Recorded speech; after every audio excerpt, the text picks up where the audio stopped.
Hello बच्चों, स्वागत है आपका हमारे YouTube channel #physics with Akshay Mishra. हमारे चैनल को सब्सक्राइब करने के लिए आपको सिंपली अपने मोबाइल पर जाना है और मोबाइल पर जाने के बाद यूट्यूब में जा कर के सर्च के बटन में जा कर के लिखना है #फिजिक्स विथ अक्षय मिश्रा। तो जब आप फिजिक्स में अक्षय मिश्रा लिखेंगे उसके बाद आपको सर्च करना है। तो सर्च करने पर आपको मेरा चैनल दिखाई पड़ेगा। ये सेकंड नंबर पर मेरा चैनल आपको दिखाई पड़ रहा है, जिस पे जाके क्लिक करना है। क्लिक करने के बाद सब्सक्राइब बटन पे जाकर क्लिक कर दीजिए। जैसे ही आप सब्सक्राइब बटन को क्लिक करेंगे तो आपको बेल आइकॉन दिखाई पड़ेगा। तो ये बेल आइकॉन को जाकर के प्रेस कर दीजिए। उसके बाद आपको 3 बेल आइकॉन दिखाई पड़ेंगी, तो उसमें ऑल में जाकर के प्रेस करने पर आपको हमारे सारे यूट्यूब में जो भी मैं वीडियो अपलोड करूंगा वो आप लोगों को मिलते रहेंगे। तो चलिए स्टार्ट करते हैं अपने लेक्चर्स को। तो लास्ट टर्न पे मैंने आप लोगों को बता दिया था electric field due to an electric dipole at an axial position, और आज हम लोग इक्वेटोरियल पोजीशन की बात करने वाले हैं। तो चलिए हम लोग जानते हैं आज इक्वेटोरियल पोजीशन के लिए। तो सबसे पहले हम लोग बात करते हैं equatorial electric field due to an electric dipole. ये थोड़ा सा साफ कर देता हूँ मैं। Due to an electric dipole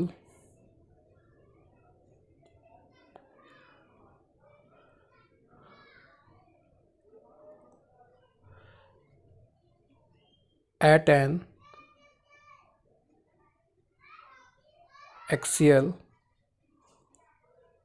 equatorial position.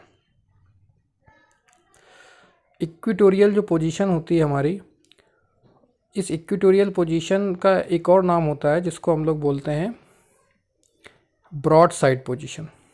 जैसे मैंने आप लोगों को बताया था कि एक्सियल पोजीशन को एक और नाम से जानते हैं, that is and on position.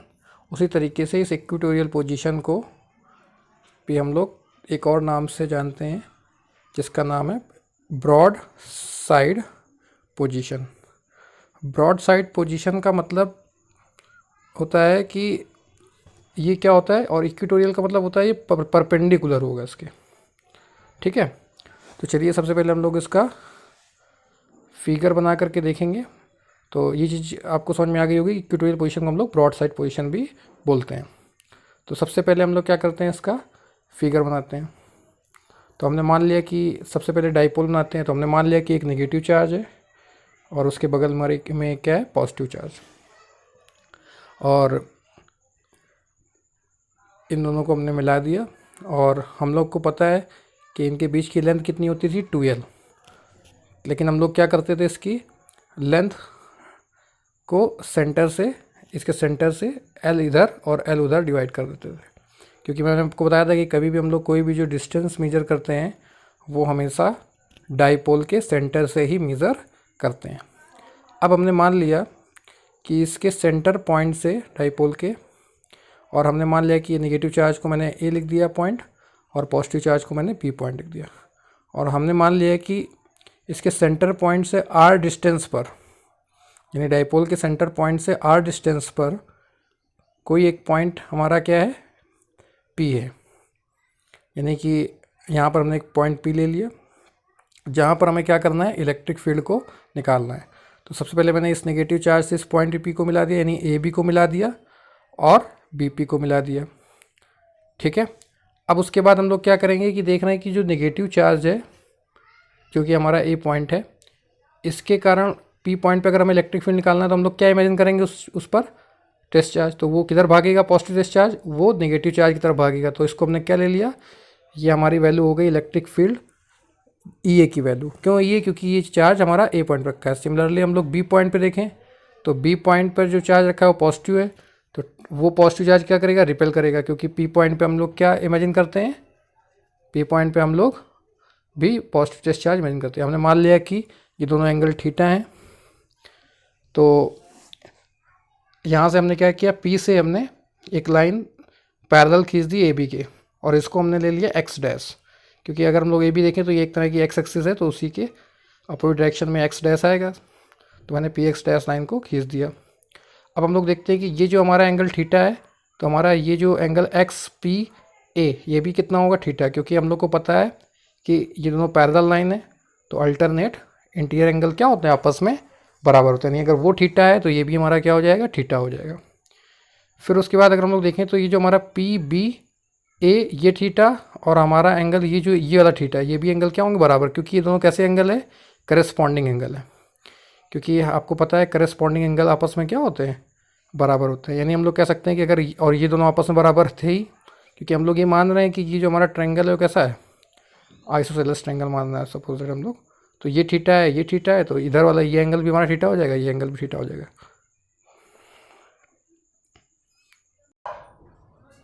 आगे हम लोग स्टार्ट करते हैं, तो ये अगले पेज पे आते हैं हम लोग, तो देख रहे हैं कि जो हमारा जो पीछे जो हमारा एंगल है उसको एक नया फिगर बना करके समझाते हैं ताकि आपको अच्छे समझ में आ जाए।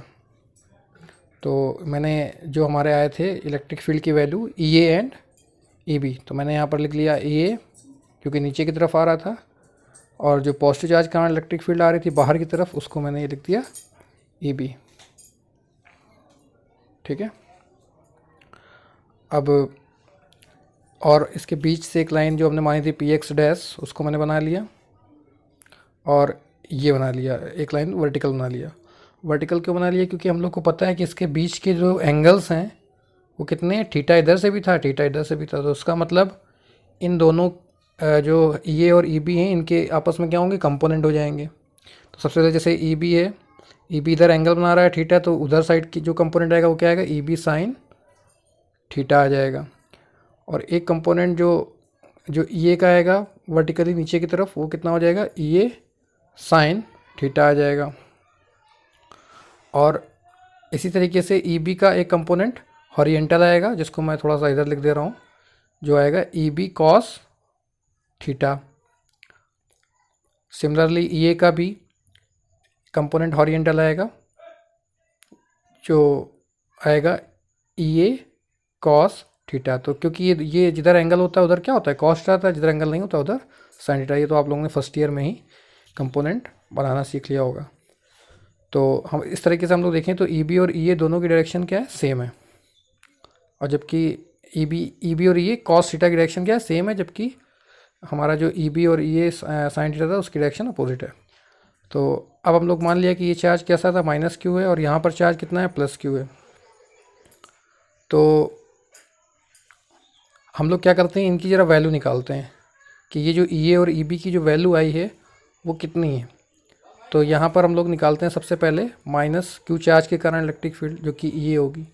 तो हम लोग को पता है इलेक्ट्रिक फील्ड किसी चार्ज के कारण फॉर्मूला क्या होता है, 1/4 पाई एप्सिलॉन नॉट, और क्यू अपॉन आर स्क्वायर होता है।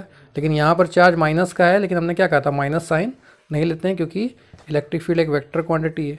और ये डिस्टेंस हम लोग क्या करेंगे, ए से पी तक की डिस्टेंस लेंगे। तो ये हम लोग देख रहे हैं कि हमारी आर डिस्टेंस है, और ये हमारी जो डिस्टेंस है वो कितनी है, एल है।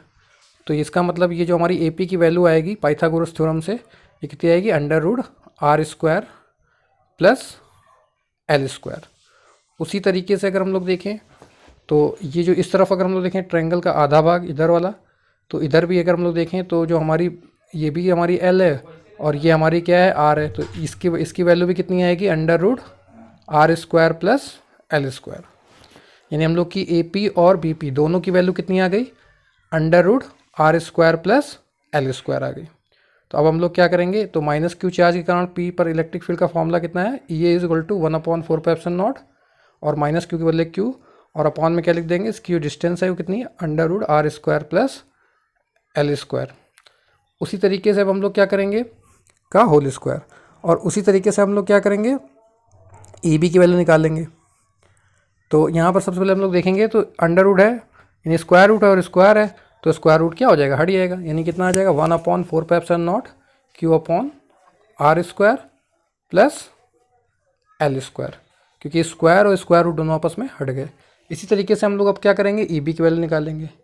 तो ई बी जो है, ई बी में जो चार्ज था वो कितना था, ए बी इलेक्ट्रिक फील्ड किसके कारण थी, प्लस क्यू चार्ज के कारण थी, पी पॉइंट पर इलेक्ट्रिक फील्ड, तो वो कितनी आएगी।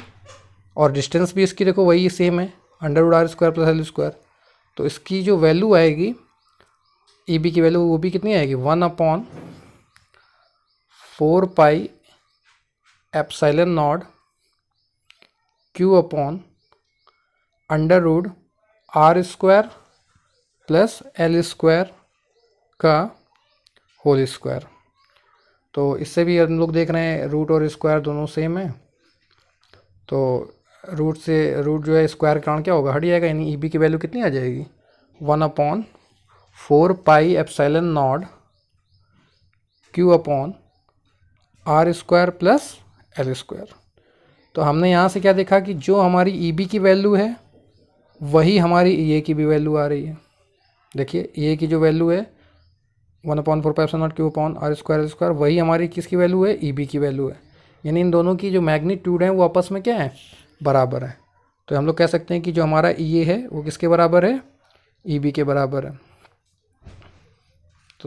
तो अगर ई ए और ई बी इनके जो मैग्नीट्यूड आपस में बराबर हैं, तो अगर ई ए और ई बी आपस में बराबर हैं, इसका मतलब हम लोग ये कह सकते हैं कि जो हमारा ई बी साइन थीटा और ई ए साइन थीटा, ये दोनों भी आपस में बराबर है, साइन थीटा। तो ई बी साइन थीटा और ये साइन थीटा आपस में क्या है, अपोजिट और इक्वल है। तो ये एक दूसरे के इफेक्ट को कैंसिल आउट कर देंगे, क्योंकि जब दो चीज़ें आपस में बराबर होती हैं और वो अपोजिट होती हैं उनकी डायरेक्शन, तो वो आपस में सब्सट्रैक्ट हो जाती है, यानी एक दूसरे को कैंसिल आउट करती है। यानी हम लोग लिखेंगे कि since E A sine theta and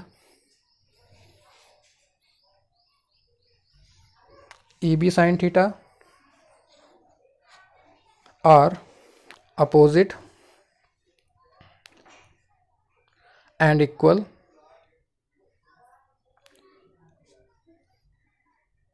so they cancel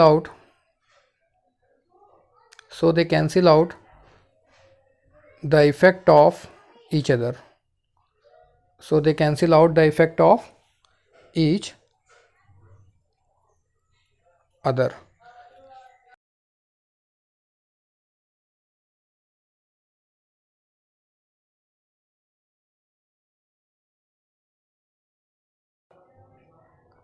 तो अब हम लोग आगे बात करेंगे। तो ये देखा कि हमने कि जो ये दोनों एक दूसरे का जो इफ़ेक्ट होगा वो कैंसिल आउट कर देंगे, यानी ई बी साइन थीटा और ये साइन थीटा एक दूसरे को कैंसिल आउट कर देंगे। तो अगर हम लोग देखें जो फाइनल इलेक्ट्रिक फील्ड होगी वो हम लोग की क्या किधर होगी, ई बी कॉस थीटा और ई ए कॉस थीटा के कारण, जो कि क्योंकि दोनों की डायरेक्शन क्या है, सेम है। इसलिए अगर टोटल इलेक्ट्रिक फील्ड की बात करें हम लोग, तो यानी कि देखा जाए अगर हम लोग, तो ई बी भी हमारा इधर है, और यानी ई बी कॉस थीटा भी हमारा इधर है, और ये भी कॉस थीटा भी इधर है। तो हम लोग कह सकते हैं कि जो टोटल जो इलेक्ट्रिक फील्ड होगी, तो हम लोग कह सकते हैं टोटल इलेक्ट्रिक फील्ड, तो वो कितनी आ जाएगी, E is equal to total electric field at point P की बात करें तो वो हमारी कितनी आ जाएगी, E is equal to E A cos theta plus E B cos theta. ठीक है, क्योंकि ई ए कॉस थीटा और ई बी कॉस थीटा दोनों की डायरेक्शन क्या है, सेम है वेक्टर में, और जब डायरेक्शन सेम होती है तो दोनों आपस में क्या होते हैं, ऐड हो जाते हैं। फिर हम लोग को पता है कि ई ए और ई बी की वैल्यू कैसी है, सेम है। तो ई ए और ई बी की वैल्यू अगर सेम होगी तो हम लोग यहाँ पर ई बी को भी हम लोग क्या लिख सकते हैं, ये लिख सकते हैं। तो ये हो जाएगा ई ए कॉस थीटा प्लस ये भी कितना हो जाएगा, ई ए कॉस थीटा। तो ई ए कॉस थीटा और ये ई ए कॉस थीटा, ये दोनों मिलकर कितने हो जाएंगे, 2 ई ए कॉस थीटा हो जाएंगे। यानी हम लोग की जो टोटल इलेक्ट्रिक फील्ड आएगी वो ई बराबर हो जाएगी 2 ई ए कॉस थीटा। ठीक है बेटा, तो ये हमारी हो जाएगी 2 ई ए कॉस थीटा। तो अब हम लोग देखें यार ई ए की वैल्यू कितनी आई थी हमारी, तो ई ए की वैल्यू कितनी आई थी, 1/4 pi epsilon naught Q upon R square plus L square. तो ये जो ई ए की वैल्यू आई वो उठा करके हम लोग यहाँ रख दें, तो 1/4 pi epsilon naught Q upon R square plus L square. अब हम लोग बात करेंगे कॉस थीटा की, तो इसके लिए हम लोग को उस ट्रायंगल पे जाना पड़ेगा जो हमने सबसे पहले बनाया था। तो देखो जरा ये एंगल क्या है, अगर हम लोग देखें ये जो एंगल ये कितना है, थीटा है। तो यहाँ से ये ट्रायंगल को हम लोग क्या करते हैं, तो यहाँ से अगर हम लोग देखें कॉस थीटा की वैल्यू क्या होगी, बेस, एंगल सामने वाला क्या होता है परपेंडिकुलर, और बगल वाला बेस, सबसे लंबी साइड हाइपोटेन्यूस, यानी L upon under root R square plus L square हो जाएगी। यानी हम लोग देखें यहाँ से तो हमारी कॉस थीटा की वैल्यू कितनी आ रही है यहाँ से, since cos theta is equal to कितना आ रहा है, L upon under root R square plus L square. तो ये जो वैल्यू आई है उसको हम लोग क्या करेंगे, यहाँ पे रख दें, कॉस थीटा के बदले L upon under root R square plus L square. अब यहाँ पे देखें तो यहाँ पर क्यू के अपॉन में जो आर स्क्वायर एल स्क्वायर है, ठीक है, तो वो हमारी वैल्यू उसकी कितनी है, क्या देखा कि जो हमारे क्यू के अपॉन में भी आर स्क्वायर एल स्क्वायर है और एल के अपॉन में आर स्क्वायर एल स्क्वायर है। तो हम लोग लिखेंगे यहाँ पर 1/4πε0 Q upon R square, Q L लिख से, upon R square plus L square की पावर यहाँ पे देखें कितनी आएगी, 1 आएगी, यानी इसको हम लोग कह सकते हैं पावर में 1। और यहाँ पर जो बगल वाला आर स्क्वायर है रूट के अंदर, यानी इसकी पावर तो हम लोग 1/2 भी लिख सकते हैं, यानी आर स्क्वायर एल स्क्वायर की पावर 1/2 लिख दिया मैंने। अब हम लोग को पता है कि जब बेस सेम होते हैं तो पावर आपस में क्या होती है, ऐड होती हैं, मतलब 1 + 1/2 कितना हो जाएगा, 3/2। यानी फाइनली जो इसकी पावर आनी चाहिए वो कितनी आनी चाहिए, R square plus L square की पावर 3/2। तो हम लोग कह सकते हैं जो हमारी टोटल इलेक्ट्रिक फील्ड की वैल्यू आएगी वो आएगी E = 1/4πε0। और देखो यार यहाँ पर ये 2 है, ये QL है, तो मैं बता चुका हूँ Q × 2L किसकी वैल्यू होती है, वो हमारी होती है इलेक्ट्रिक डाइपोल मोमेंट की, मैंने लास्ट लेक्चर में बताया था। तो P बराबर कितना हो जाएगा, Q × 2L। तो इस Q और इस 2L की वैल्यू के बदले हम लोग कह सकते हैं P नहीं लिख सकते हैं, तो हम लोग लिख सकते हैं यहाँ पर वो Q और ये 2L के बदले लिखेंगे यहाँ पर P, ठीक है बेटा। और अपॉन में कितना आ रहा है, R square plus L square की पावर 3/2, क्योंकि 1 और 1/2 दोनों जुड़ करके कितना हो जाएगा, 3/2 हो जाएगा। ये देखिए 1 और 1/2 जुड़ के कितना हो जाएगा, 3/2।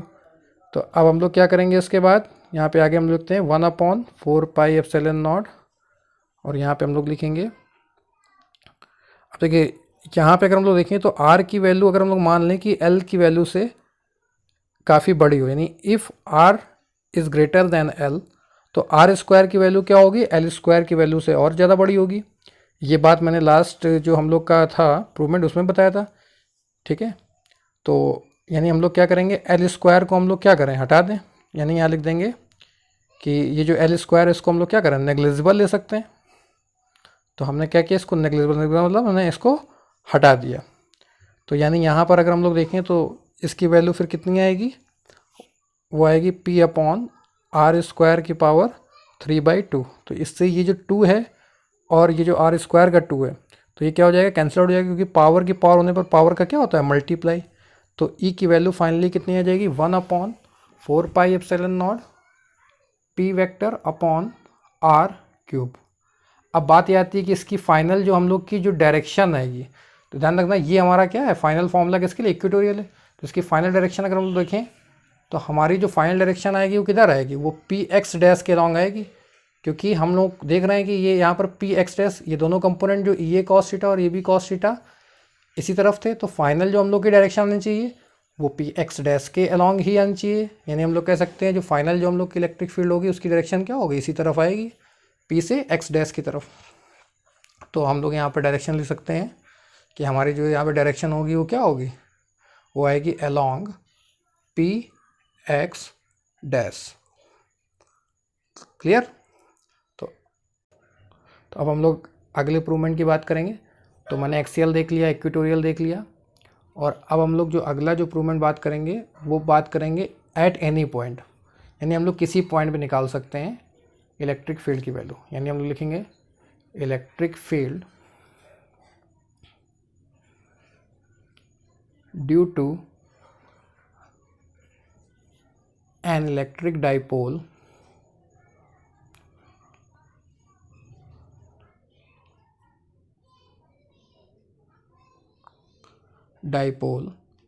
at any point, due to an electric dipole at any point. Any point को भी हम लोग एक नाम से और जानते हैं, जनरल पॉइंट भी बोलते हैं। जैसे मैंने आप लोगों को उसमें बताया था एक्सीएल में, एक्सीएल का दूसरा नाम क्या होता है, एंड ऑन पोजीशन। इक्वेटोरियल का नाम क्या होता है, ब्रॉड साइड पोजीशन।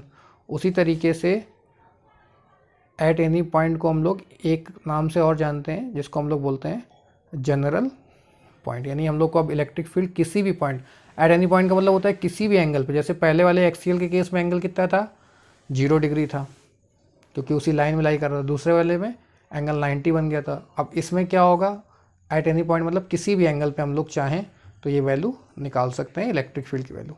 तो चलिए हम लोग सबसे पहले फिगर को ड्रॉ करते हैं। तो हमने मान लिया कि ये एक डाइपोल है, क्योंकि डाइपोल में -q चार्ज लेफ्ट साइड और +q चार्ज राइट साइड रख दिया।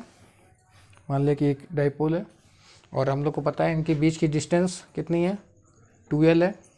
तो हमने क्या किया, इसके बीच की डिस्टेंस को लिख दिया यहाँ पर, और ये इसको हमने पॉइंट दे दिए -q और b को, इसको -q + q को a और b। और हम लोग को पता है, अब मान लिया कि जैसे पहले अब हम लोग क्या करते हैं, यहाँ पर कोई एक पॉइंट ले लेते हैं p, ठीक है। लेकिन यहाँ पर हम लोग को क्या करना पड़ेगा, p को हटाना पड़ेगा। चलो यहाँ पर देखते हैं, इसकी जो बीच की डिस्टेंस पहले लिख लेते हैं, जो कि ll होती है, यानी 2l होती है ना। डाइपोल की बीच की डिस्टेंस कितनी होती है, 2l। और ये जो डिस्टेंस है, ये थोड़ा सा, ये एंगल कितना बन रहा है, थीटा। तो देखो अब कोई भी एंगल बन रहा है थीटा, और ये जो मिड पॉइंट है डाइपोल से, उस मिड पॉइंट से, इसको पहले हटा देते हैं, थोड़ा सीधी बना देते हैं लाइन। तो जो ये मिड से जो डिस्टेंस है पी पॉइंट की, वो हमारी आर है, और ये एंगल कितना है, थीटा है। और ये जो पी पॉइंट है, ठीक है, तो हम लोग को एक तरह से क्या निकालना है, इलेक्ट्रिक फील्ड की वैल्यू निकालनी है पी पॉइंट पे। तो इसको हम लोग क्या करते हैं, पहले हम लोग इसको आगे बढ़ा देंगे, ठीक है। और इसको आगे बढ़ाने का मकसद क्या है, और ये पी को हम लोग हटा करके क्यों लिखते हैं, क्यों लिखते हैं, क्योंकि यहाँ पर हम लोग को पता है कि पी का मतलब डाइपोल मोमेंट भी होता है। तो पी पॉइंट को हम लोग को यहाँ पे हटाना पड़ेगा, ठीक है। तो क्योंकि डाइपोल मोमेंट की डायरेक्शन भी आप लोगों को पता होगा, मैंने बताया था लास्ट टर्न पे कि नेगेटिव चार्ज से हमेशा क्या होता है, पॉजिटिव चार्ज की तरफ डाइपोल मोमेंट की डायरेक्शन होती है। किधर से किधर होती है, नेगेटिव से पॉजिटिव, जबकि इलेक्ट्रिक फील्ड की पॉजिटिव से नेगेटिव। तो यहाँ पे अगर हम लोग देखें तो ये जो ए बी है, इसमें डाइपोल की जो डायरेक्शन होगी डाइपोल मोमेंट की, वो किधर होगी, ए से बी की तरफ, यानी पी। तो अगर हम लोग ये देखें, ये जो पी है, वो पी हमारा यहाँ से कितना एंगल बना रहा है, थीटा, और पी एक वेक्टर क्वांटिटी, तो इसके भी कंपोनेंट हो जाएंगे। तो इसके कंपोनेंट करने के लिए सबसे पहले एक कंपोनेंट जिधर एंगल होगा, वो कंपोनेंट क्या होता है, जिधर एंगल होता है वो होता है पी कॉस थीटा, और जिधर एंगल नहीं होता है वो वाला कंपोनेंट कितना हो जाएगा, पी साइन थीटा।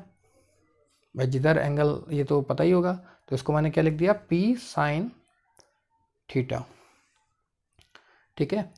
तो यानी हमने इस डाइपोल को, ए बी को मैंने 2 कंपोनेंट कर लिए, यानी पी जो है वो पी के हमने कितने कंपोनेंट कर लिए, 2 कंपोनेंट कर लिए। एक कर लिया पी कॉस थीटा और एक कर लिया पी साइन थीटा, क्योंकि ये जो डाइपोल मोमेंट पी था वो क्या कर रहा था, एंगल बना रहा था, ठीक है। तो ये जो डाइपोल हमारा जो ए बी है वो अब ख़त्म हो जाएगा। अब ये कितने डाइपोल में कन्वर्ट हो जाएगा, 2 डाइपोल में। तो ये जो मैंने जो पी कॉस थीटा वाला जो कंपोनेंट है, उसमें जो डाइपोल मोमेंट है, इधर नेगेटिव चार्ज और इधर पॉजिटिव चार्ज, वो हो जाएगा, मान लिया हमने ए डैश बी डैश। तो ए डैश बी डैश के हिसाब से ये क्यू पॉइंट कहाँ होगा, बिल्कुल सामने आएगा, यानी एक्सियल पोजीशन में। और दूसरा कंपोनेंट हमने बना लिया डॉटेड करके, जो कि इसी ए बी का क्या है कंपोनेंट, इधर माइनस साइन और इधर लिख दिया प्लस साइन। और ये हमने मान लिया कि ये हमारा ए डबल डैश है, और ये हमारा जो है कितना हो जाएगा, बी डबल डैश। और A double dash B double dash dipole moment की वैल्यू कितनी है, पी साइन थीटा। चलिए हम लोग आगे अगले स्टेप में थोड़ा और अच्छे से देख लेते हैं इसको, फिगर को, कि थोड़ा हौच पौच हो गया फिगर। तो देखिए, जैसे मैंने बताया आप लोगों को, डाइपोल के जो पी डाइपोल था, उसके मैंने दो कंपोनेंट कर लिए, क्योंकि P क्या कर रहा था, एंगल बना रहा था। तो ये कंपोनेंट हो गया था हमारा P cos थीटा, और एक इसके परपेंडिकुलर डाइपोल बन गया था जो कितना हो गया था, P sin थीटा। तो मैंने ये लिख दिया P sin थीटा। अब हम लोग को पता है कि जो P डाइपोल था उसका इधर नेगेटिव चार्ज, इधर पॉजिटिव चार्ज था, ठीक है। तो अगर हम लोग ने जब इसको कंपोनेंट किया था तो इधर भी नेगेटिव आया था और उधर भी पॉजिटिव, क्योंकि डाइपोल का ही तो कंपोनेंट है। तो ये जो डाइपोल जो आया था हमारा, ये ए बी था एक्चुअली, जो वो था ए बी, और ये हमने क्या लिया था, ए डैश, और वो क्या लिया था, बी डैश, ठीक है बेटा।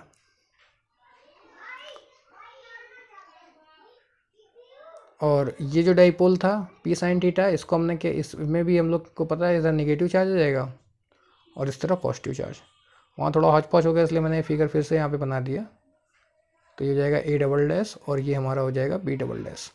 ये बहुत ही अच्छा प्रूवमेंट है, आ भी चुका है, तो इसको ध्यान से देखिएगा। तो ये जो A dash double dash B double dash है वो क्या होगा, P sin थीटा। अब हम लोग क्या करेंगे, एक ही कंपोनेंट को लेकर के चलेंगे। तो सबसे पहले जब ये एक चीज़ ध्यान रखिएगा, जब ये कंपोनेंट होते हैं तो वो जो एक्चुअल जो कंपोनेंट होता है वो कैंसिल आउट होता है। यानी कि जो, जैसे हम लोग कोई मार्कर है, मार्कर को बीच से तोड़ दें तो उसके दो ही पार्ट तो बचेंगे, मतलब उसके कंपोनेंट तो ही तो बचेंगे। तो अब अगर हम लोग देखें, यानी उसके दो कंपोनेंट बचेंगे तो वो जो है एक्चुअल वो खत्म हो जाएगा। तभी यहाँ मैंने P के पास क्रॉस लगा दिया। तो सबसे पहले हम लोग इसको बनाते हैं, हमारा जो कंपोनेंट जो P cos थीटा आया है। तो ये मान लिया हमारा कंपोनेंट में क्या था, ए डैश और बी डैश। अब इसके हिसाब से अगर हम लोग देखें, ठीक है, तो ये भी डिस्टेंस हम लोग की L है और ये भी L हो जाएगी, क्योंकि उसी की कंपोनेंट है। इसका एक कंपोनेंट जो कि P cos थीटा आया था।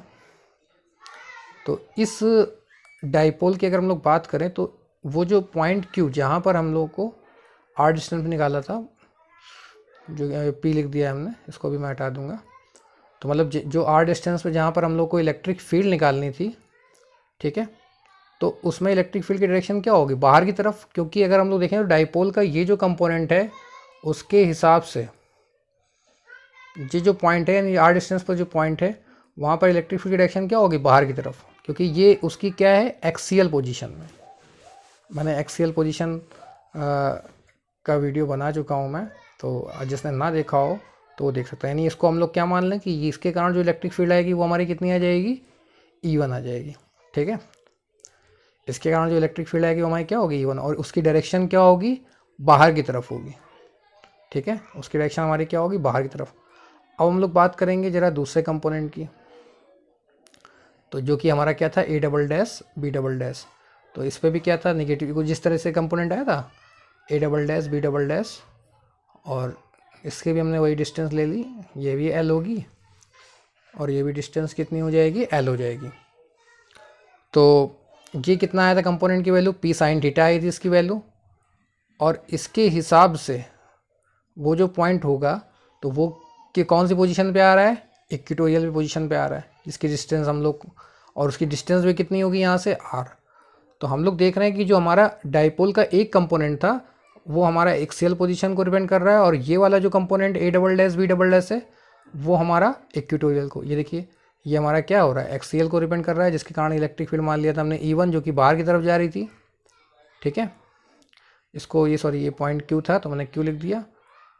और यहाँ से देखो तो यहाँ पे जो पॉइंट Q है, इस पर जो डाइपोल हमने लिया है ए डैश बी डैश, उसके कारण इलेक्ट्रिक फील्ड क्या होगी, E1 बाहर की तरफ जाएगी, क्योंकि ये इसके एक्सियल पोजीशन में आया था। और एक्सियल पोजीशन में मैंने बताया था कि जो फाइनल इलेक्ट्रिक फील्ड होती है वो क्या होती है, बाहर की तरफ। और ये जो हमारा डाइपोल है, ठीक है, ये जो हमारा डाइपोल है ए डबल डैश और बी डबल डैश, तो इसके कारण उस पॉइंट Q पे जो इलेक्ट्रिक फील्ड आएगी वो क्या होगी, वो पी एक्स डैश के अलॉन्ग, जो मैंने अभी बताया था इसी वीडियो में, वो किधर होगी, उस तरफ जाएगी, यानी कि एक्स एक्सिस के अपोजिट डायरेक्शन में। इसको हमने मान लिया E2। तो देखा हमने कि एक्सियल में जो एक इलेक्ट्रिक फील्ड की वैल्यू आ रही है वो आ रही है E1, और जो इक्वेटोरियल में जो वैल्यू आ रही है वो हमारी कितनी आ रही है, E2 आ रही है, ठीक है बेटा। तो ये E1 है जैसे, और हमारी जो ये वैल्यू है ये कितनी है, E2 है। तो ये दोनों अगर हम लोग जब एक साथ बना देंगे इसको, क्योंकि हम लोग को पूरा है डाइपोल, यानी इसी में हम लोग देखेंगे तो A डैश B डैश ऐसे था कुछ, तो इसके कारण उस क्यू पॉइंट पे इलेक्ट्रिक फील्ड क्या हो रही थी बाहर की तरफ, तो ये हो जाएगा E1। तो अब हम लोग क्या करें कि अगर इसको थोड़ा सा, तो इसका एक फाइनल कंपोनेंट होगा जो बीच से जाएगा। चलिए हम इसको सही से बना के दिखाते हैं। तो जैसे ये दोनों एक दूसरे के परपेंडिकुलर होंगे, ये मान लिया E1 है, इसको मैंने थोड़ा घुमा दिया है, ठीक है, इसको मैंने घुमा दिया, तो ये कितना है, E1 है, और ये हमारा क्या था, E2 है। तो इसका जो फाइनल जो इलेक्ट्रिक फील्ड होगी, यानी वो क्या होगी, बीचों बीच से जाएगी, जो कि E होगी। और इसके बारे में फर्स्ट ईयर में आप लोगों ने पढ़ा होगा कि अगर दो वेक्टर एक दूसरे के परपेंडिकुलर होते हैं या उनके बीच में कोई एंगल होता है, तो उसका फॉर्मूला होता है R=A² + B² + 2AB cos theta. तो यहाँ पर इन दोनों के बीच का एंगल कितना है, 90। तो यहाँ कितना हो जाएगा, E की value E1² + E2² + 2E1E2 cos theta.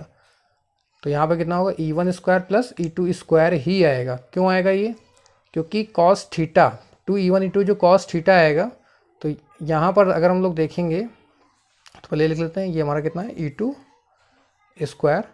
आगे वाला टर्म हम लोग इसमें नहीं लिख रहे हैं, ठीक है। क्यों नहीं लिख रहे हैं, क्योंकि मैं समझा दे रहा हूँ तुमको।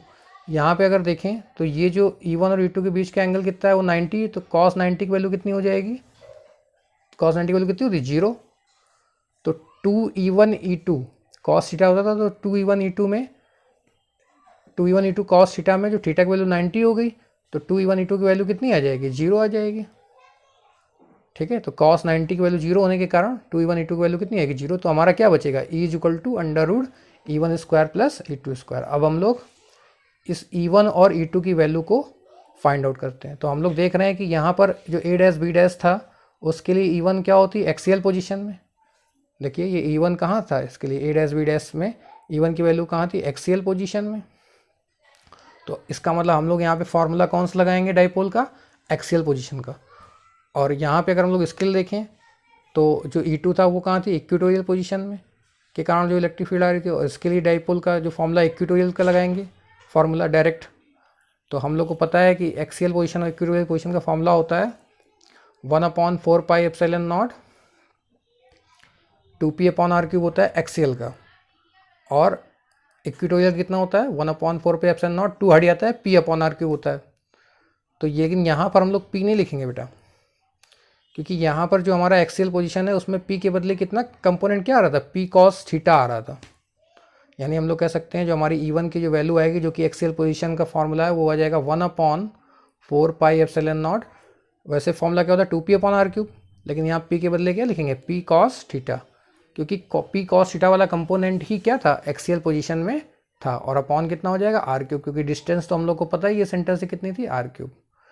तो यहाँ से अगर हम लोग देखें तो हमारी जो वैल्यू आएगी E2 की जो वैल्यू आएगी वो कितनी आएगी, P sin θ/r³। क्यों P sin θ/r³, क्योंकि E2 जो है वो इक्वेटोरियल पोजीशन में वैल्यू, तो वो कितनी होती है 1/4πε0 p/r³। लेकिन P के बदले यहाँ कितना होगा, P sin θ, क्योंकि ये क्या है, इक्वेटोरियल। तो मैंने यहाँ पे लिख दिया है कि ये हमारा एक्सियल पोजीशन, ये हमारा इक्वेटोरियल पोजीशन में है। तो अब हम लोग को पता है कि टोटल इलेक्ट्रिक फील्ड का फॉर्मूला हम लोग का क्या होगा, क्योंकि ये परपेंडिकुलर है दोनों इलेक्ट्रिक फील्ड E1 और E2। तो इसका फॉर्मूला, रिजल्टेंट फॉर्मूला क्या होता था, E = √E1² + E2² था। तो जो अभी हमने जो वैल्यू निकाली है E1 और E2 की, जो हमने वैल्यू निकाली है, जो एक्सियल और इक्वेटोरियल के कारण जो वैल्यू निकल के आई है E1 और E2 की, तो वो हम लोग यहाँ पर इस फॉर्मूले में, यानी E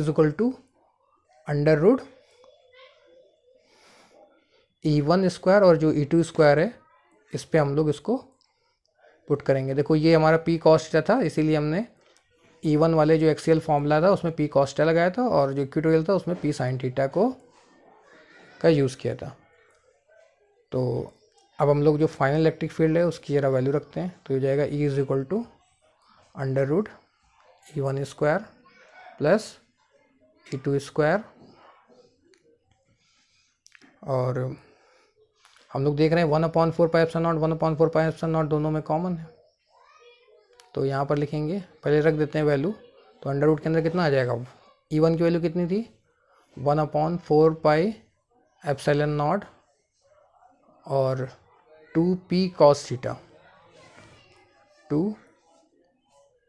ये देखिए p cos थीटा था अपॉन आर क्यूब, तो ये हम लोग वैल्यू रख देंगे, तो 2p cos theta upon R cube, और E1 स्क्वायर था तो ये इसका क्या हो जाएगा, होल स्क्वायर हो जाएगा, यानी हमने क्या कर दिया, इसका होल स्क्वायर की वैल्यू रख दी, प्लस 1/4 पाई एप्सिलॉन नॉट, और उसकी जो वैल्यू थी वो कितनी थी, p sine theta upon R cube, और उसका भी स्क्वायर था इसलिए मैंने इसको भी क्या कर दिया, स्क्वायर लिख लिया। ठीक है बेटा, तो अब अगर हम लोग देखें तो उसमें कॉमन क्या है, 1/4 pi epsilon not 1/4 pi epsilon not common है, पी कॉमन है, आर क्यूब कॉमन है, और ये दोनों में स्क्वायर लिखा है तो हम लोग सीधे इसको रूट से बाहर लिखते हैं, तो जो कॉमन टर्म है तो उसका स्क्वायर और रूट के कारण स्क्वायर टर्म हट जाएगा, यानी बचेगा 1/4 pi epsilon naught, P common है और आर क्यूब, इसको हमने बाहर निकाल लिया, तो हमारा जो रूट है, रूट के अंदर क्या बचेगा, यहाँ देखिए केवल 2 बच रहा है और कॉस थीटा बच रहा है, तो मैंने लिख दिया 2 cos थीटा और ये का होल स्क्वायर। ठीक है, और फिर प्लस का साइन लगाया, यहाँ क्या बच रहा है, यहाँ पे साइन थीटा केवल बच रहा है, तो मैंने यहाँ लिख दिया साइन थीटा का होल स्क्वायर। फिर हम लोग देखते हैं यहाँ पर आगे नेक्स्ट स्टेप लिखते हैं, तो ये हो जाएगा 1/4 pi epsilon naught P upon R cube, और अंडर रूट के अंदर 2 का स्क्वायर कितना हो जाएगा 4, और कॉस स्क्वायर थीटा हो जाएगा ये, क्योंकि कॉस थीटा का square cos square theta plus sine square theta. अब हम लोग देख रहे हैं 4 cos स्क्वायर थीटा से अगर हम लोग एक कॉस स्क्वायर थीटा को बाहर निकाल ले किस तरह, इसको थोड़ा सही से लिख देता हूँ मैं, साइन स्क्वायर थीटा। तो अब हम लोग क्या करें, ये जो 4 cos स्क्वायर थीटा से एक कॉस स्क्वायर थीटा को अगर हम लोग बाहर निकाल लेंगे तो वो कॉस स्क्वायर थीटा और ये साइन स्क्वायर थीटा मिलके क्या हो जाएगा, 1 हो जाएगा। तो हम लोग लिखते हैं, तो E बराबर कितना हो जाएगा, 1/4 पाई एप्सिलॉन नॉट, और P अपॉन आर क्यूब था, लिखते हैं P अपॉन आर क्यूब, और ब्रैकेट स्क्वायर रूट के अंदर क्या लिखेंगे हम लोग, 3 cos स्क्वायर थीटा, सॉरी, क्योंकि 1 cos स्क्वायर थीटा जो है उसको हमने 4 cos स्क्वायर थीटा था, इससे हमने क्या किया, एक cos स्क्वायर थीटा को बाहर निकाल लिया, तो प्लस में लिखते हैं cos स्क्वायर थीटा और प्लस साइन स्क्वायर थीटा था ही, तो उसको लिख दिया। तो हम लोग को ये पता ही है कि साइन स्क्वायर थीटा और प्लस cos स्क्वायर थीटा, इसको ब्रैकेट के अंदर लिख दिया, sign square theta plus cos square theta की वैल्यू कितनी होती है, 1 होती है। तो यानी हमारा जो अगला स्टेप होगा वो हमारा आएगा E is equal to 1/4 pi epsilon naught P upon R cube, और स्क्वायर रूट के अंदर कितना आ जाएगा, 3 cos square theta plus sine square theta plus cos square theta की वैल्यू कितनी होती है, 1 रख दिया मैंने। तो ये हमारा जो आएगा किसी भी पॉइंट पर इलेक्ट्रिक फील्ड की वैल्यू का फॉर्मूला आएगा। ठीक है ना, यानी किसी पॉइंट पे अगर हम इलेक्ट्रिक फील्ड की वैल्यू का फॉर्मूला निकालना है तो वो हम लोग ले सकते हैं। अब इसी से हम लोग एक्सियल और इक्वेटोरियल की वैल्यू को निकाल सकते हैं। तो फॉर एक्सियल पोजीशन की बात करें तो एक्सियल में थीटा की वैल्यू कितनी होती है, 0 डिग्री। क्यों थीटा की वैल्यू 0 डिग्री होती है, क्योंकि जो हमारा पॉइंट पी जहाँ पर हमें इलेक्ट्रिक फील्ड निकालना है तो बिल्कुल उसी लाइन के सामने होता है। तो ये कितना हो जाएगा, कॉस 0 की वैल्यू कितनी होती है, 1। तो जरा यहाँ पे रखते हैं हम लोग, तो E बराबर कितना हो जाएगा, 1/4 pi epsilon naught P upon R cube, और स्क्वायर रूट के अंदर कितना आएगा हमारा, देखो cos 0 की वैल्यू कितनी है, 1, तो ये हो जाएगा 3। तो cos 1 का cos स्क्वायर थीटा, तो 1 का स्क्वायर कितना हो जाएगा, 1 ही आएगा। तो यहाँ मैंने लिख दिया 1 का स्क्वायर, क्योंकि cos 0 की वैल्यू कितनी थी, 1। तो ये अगले स्टेप में आ जाएगा, E is equal to 1/4 pi epsilon naught P upon R cube, और स्क्वायर रूट के अंदर आएगा 3 + 1 यानी 4, और 4 का स्क्वायर रूट पता ही होगा आपको, 2 होता है। तो 1/4 pi epsilon naught 2P upon R cube. तो देखो ये वही फार्मूला निकल के आया जो एक्सियल पोजीशन का एक्चुअली था। तो यानी इसी फार्मूले से हम लोग एक्सियल पोजीशन के फार्मूले की वैल्यू भी फाइंड आउट कर सकते हैं। अब इसी तरीके से हम लोग इक्वेटोरियल के निकालेंगे। तो for equatorial position, equatorial position की बात करें तो थीटा की वैल्यू कितनी होती है, 90 डिग्री। तो यहाँ पर चूँकि कॉस्ट है तो cos 90 की वैल्यू कितनी हो जाएगी, 0। cos 90 की वैल्यू कितनी होती है, 0 डिग्री। तो वो हमने cos 90 की वैल्यू 0 डिग्री यहाँ पर रख दिया। देखो ये जो फार्मूला है हमारा, इसमें 3 cos स्क्वायर थीटा में इसकी जब 0 रखेंगे तो 3 और इंटू 0 कितना हो जाएगा 0, यानी कि ये पूरा टर्म तो मेरे हिसाब से खत्म ही हो जाएगा, केवल यहाँ पे 1 ही बचना चाहिए। तो यानी हम लोग इसको कैसे लिखेंगे, E is equal to 1/4 pi epsilon naught P upon R cube, और स्क्वायर रूट के अंदर कितना आएगा बेटा, वो 0 हो गया और क्या बच रहा था केवल 1, तो यहाँ पे हमने 1, और स्क्वायर रूट ऑफ 1 कितना होता है, वही होता है 1 ही होता है, यानी 1/4 pi epsilon naught P upon R cube. तो ये हमारा इक्विटोरियल का फॉर्मूला निकल के आया वही जो हम लोग ने प्रूफ किया था। तो ये इन दोनों के फॉर्मूला याद रखिएगा, केवल अंतर 2 का होता है। देखिए एक्सीएल में 2 होता है और इसमें क्या 2p होता है, यहाँ पे केवल p होता है। अब थीटा की वैल्यू एट एनी कोई भी एंगल हम लोग ले सकते हैं, कोई भी वैल्यू सकते हैं, एनी वैल्यू ले सकते हैं, और उसको यहाँ पर थीटा में हम लोग कुछ भी रख सकते हैं, 60 रख सकते हैं, 45 रख सकते हैं, यानी किसी भी एंगल पे अगर हमें इलेक्ट्रिक फील्ड की वैल्यू निकालनी है किसी भी वैल्यू के लिए, एनी वैल्यू के लिए, तो हम लोग इस फॉर्मूले से निकाल सकते हैं। यही होता है हमारा प्रूवमेंट। चलिए हम लोग अपने अगले टॉपिक पे आते हैं। तो हमारा जो नेक्स्ट टॉपिक आएगा वो आएगा torque acting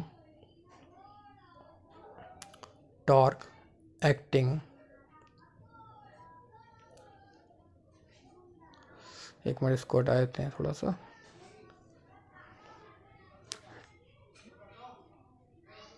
torque acting on an electric dipole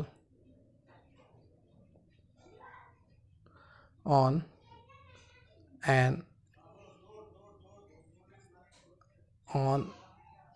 electric dipole होना चाहिए यहाँ पर,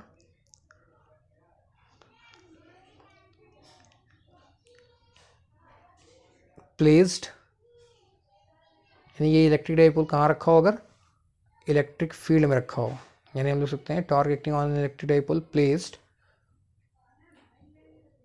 इन यूनिफॉर्म इलेक्ट्रिक फील्ड, यानी अगर ये जो हमारा डाइपोल रखा हो अगर किसी यूनिफॉर्म इलेक्ट्रिक फील्ड में रखा हो तो फिर उस पर जो टॉर्क लगेगा उसकी वैल्यू हम लोग को फाइंड आउट करनी है, यानी torque acting on electric dipole placed in uniform electric field.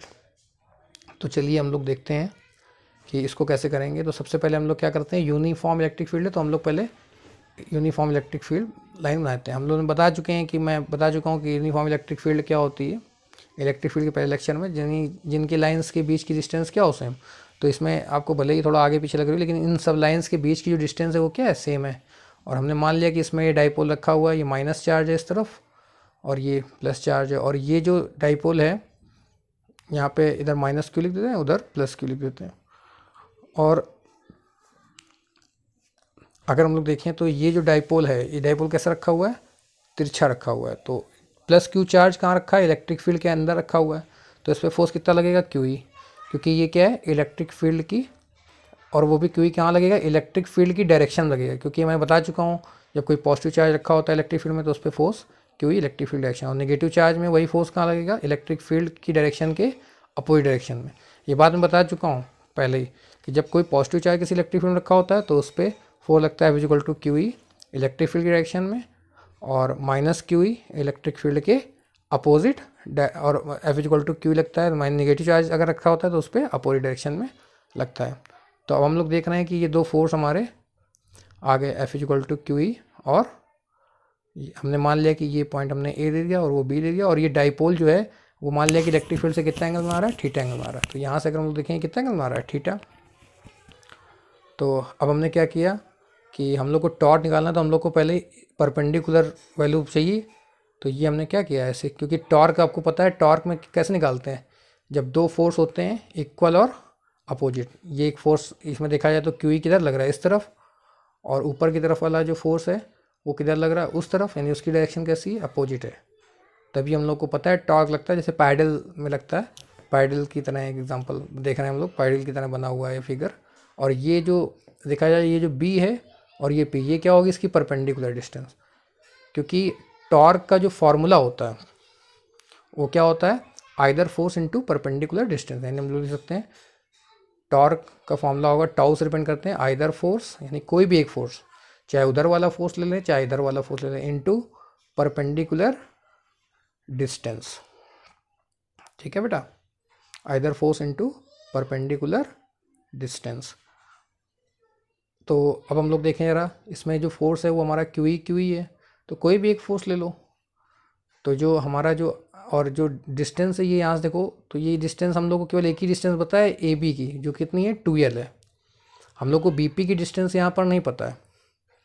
ठीक है बेटा, देखो बी पी की डिस्टेंस नहीं पता है, तो पहले तो हम लोग आइदर फोर्स लिखते हैं, तो आइदर फोर्स कोई भी एक फोर्स में क्या हो जाएगा, क्यू ई ले लें, क्योंकि दोनों ही फोर्स क्यू ई है। और जो परपेंडिकुलर डिस्टेंस है वो हमारी देखो कौन सी है, वो हमारी क्या कौन सी है, देखो बी पी डिस्टेंस है। तो यहाँ पे मल्टीप्लाई का साइन लगा के क्या लिखेंगे, बी पी। अब सबसे पहला काम आता है कि हम लोग बी पी की वैल्यू कैसे निकालें। तो देखो ज़रा, अगर ये थीटा है हमारा तो ये भी तो थीटा होगा क्योंकि करेस्पॉन्डिंग एंगल है।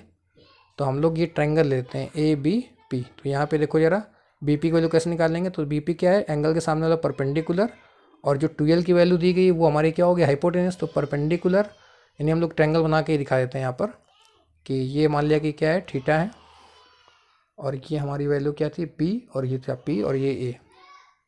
तो अगर यहाँ पर हम लोग को केवल एक ही डिस्टेंस पता है 2L की, तो ये क्या है, ये तो इसके हिसाब से हाइपोटेनियस है, और हम लोग को वैल्यू किसकी निकालनी है, परपेंडिकुलर की, बीपी की। तो यहाँ पे साइन थीटा की वैल्यू निकालेंगे, क्योंकि साइन थीटा के फॉर्मूले में ही परपेंडिकुलर अपॉन हाइपोटेनियस आता है, मतलब बीपी अपॉन कितना हो जाएगा, हाइपोटेनियस कितना दिया 2L, तो ये हमने लिख दिया 2L। तो बीपी बराबर कितना हो जाएगा, 2L साइन थीटा, 2L को उधर भेज दिया। तो यहाँ से हमने क्या किया, 2L साइन थीटा की वैल्यू, मतलब बीपी की वैल्यू हमने 2L साइन थीटा निकाल लिया। अब इसको हम लोग क्या करेंगे, पुट कर देंगे। तो जब हम लोग पुट करेंगे तो हमारा जो टॉर्क है वो टाउ की वैल्यू कितनी आ जाएगी, Q E into 2L sine theta. फिर अगर हम लोग देखें तो ये Q और ये 2L क्या हो जाएगा, P, क्योंकि हम लोग को पता है P इज इक्वल टू क्या होता है, Q इंटू 2L। तो यानी यहाँ पे हम लोग Q और 2L के बदले कह सकते हैं P लिख सकते हैं। तो हम लोग क्या करते हैं, यहाँ पर यहाँ लिखेंगे P, और E बच रहा है हमारा, और क्या बच रहा है, साइन थीटा। तो ये जो हमारा है यही हमारा क्या होता है, टॉर्क की वैल्यू होती है, टाउ बराबर पी साइन थीटा। अब इसके बाद फिर हम लोग क्या करेंगे, हम लोग इसके कुछ केसेस लिखते हैं। जैसे पहला फर्स्ट केस, जब यहाँ पर थीटा की वैल्यू क्या हो, 0 डिग्री हो और 180 डिग्री, यानी अगर हम लोग देखें तो साइन थीटा में अगर मान लिया कि थीटा की वैल्यू क्या हो, 0 डिग्री, यानी टॉर्क यानी कि जो डाइपोल है वो इलेक्ट्रिक फील्ड के डायरेक्शन में हो या इलेक्ट्रिक फील्ड की डायरेक्शन के अपोजिट डायरेक्शन में हो, तभी 0 डिग्री का होगा एंगल, जब इलेक्ट्रिक फील्ड के डायरेक्शन में हो डाइपोल मोमेंट, और 180 का होगा जब अपोजिट डायरेक्शन में। तो साइन 0 की वैल्यू भी हमारी 0 आती है, और साइन 180 की वैल्यू भी हमारी कितनी होती है, 0 होती है। तो अगर हम लोग यहाँ पर थीटा की वैल्यू रखेंगे तो टॉर्क की वैल्यू हमारी कितनी आएगी, P इंटू 0, क्योंकि चाहे से यहाँ पे थीटा की वैल्यू 0 हो या फिर, यानी टॉर्क हमारा कितना आएगा, 0। यानी अगर हम लोग डाइपोल को इलेक्ट्रिक फील्ड की डायरेक्शन या उसके अपोजिट डायरेक्शन में रखेंगे तो हमारा उस डाइपोल में कोई भी टॉर्क नहीं लगेगा। अब केस सेकंड की बात करते हैं। केस सेकंड में अगर हमने क्या मान लिया कि अगर थीटा की वैल्यू कितनी हो, 90 डिग्री हो, यानी अगर थीटा की वैल्यू 90 डिग्री हो, तो देखो हमारा जो फॉर्मूला आया था टाउ बराबर कितना आया था, पी साइन थीटा, और तो थीटा की वैल्यू कितना रख देंगे, 90, और साइन 90 की वैल्यू तुम लोग को पता ही है, साइन 90 की वैल्यू आप लोगों को कितनी पता है, 1 होती है। तो ये जो वैल्यू आई है उसको अगर हम लोग यहाँ पे रखेंगे तो P इंटू कितना हो जाएगा, 1, यानी टॉर्क की वैल्यू P आएगी, और ये हमारी क्या होगी, सबसे मैक्सिमम वैल्यू होगी, क्योंकि हम लोग को पता है साइन की मैक्सिमम वैल्यू कितनी होती है, 1, और जो कि साइन 90 की होती है। तो ये हमारी क्या हो गई, मैक्सिमम वैल्यू। तो यहीं तक हम लोग का